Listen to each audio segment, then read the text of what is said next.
Okay, I'm going to be talking about the loss of a loved one. I was the last born in a family of 6 sisters, so I was the only boy in the family. Um, Growing up, it was hard. Didn't have playmates, so trying to convince my sisters to go out and play with me. Not good. In my culture, you're not supposed to spend a lot of time with girls up to a certain age, so I also had to be keep away from them a little bit. I tried wrestling with my sisters, but they're kind of big, so they always push me aside.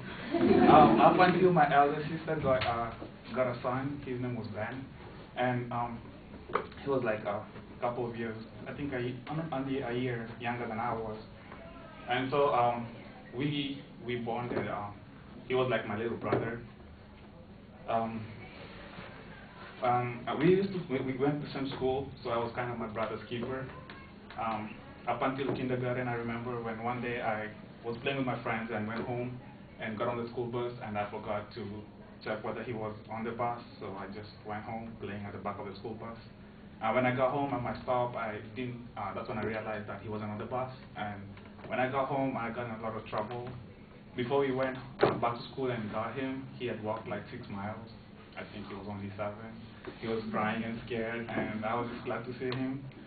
And that's when I swore to always look after my brother. And when I got home, I got a spanking too. So that was kind of made me remember my duty. And then,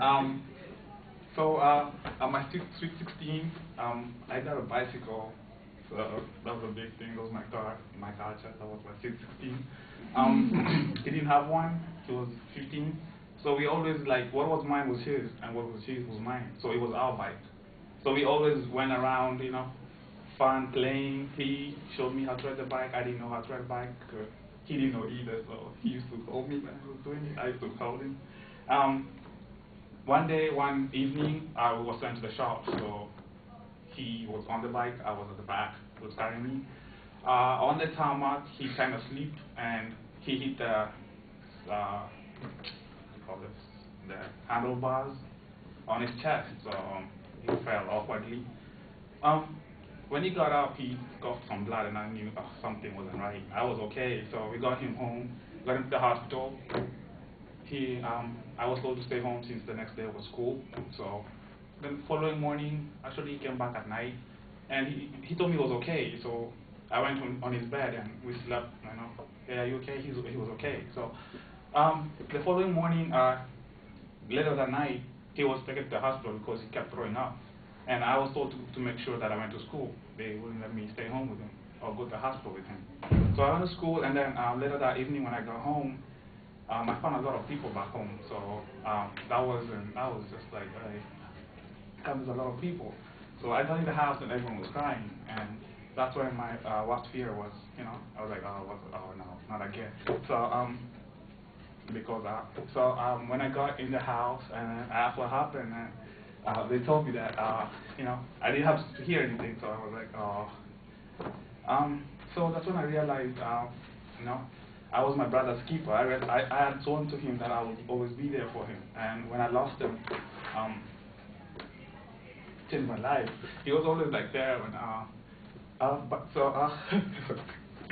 um, uh, after a while, it took me a while to get over him, over the loss. But before I came here, I went through a lot. So I was always visit his grave, and I was always go there with my bike, just make circles around it.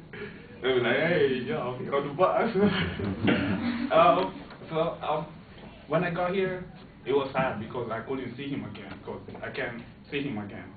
But the thing is, I had a picture. I couldn't bring the picture of class, but I have a picture of him, the one that we took when he was being buried. I got him, and the thing is big because I took it. His mom, my other sister, gave it to me. She didn't want to keep it, so I always have it. And if I go through anything, that's my strength. That's what I look for, and that's what I look at. And to this day, I'm still my brother's keeper, and he's still my brother's keeper because we're still together. So thank you.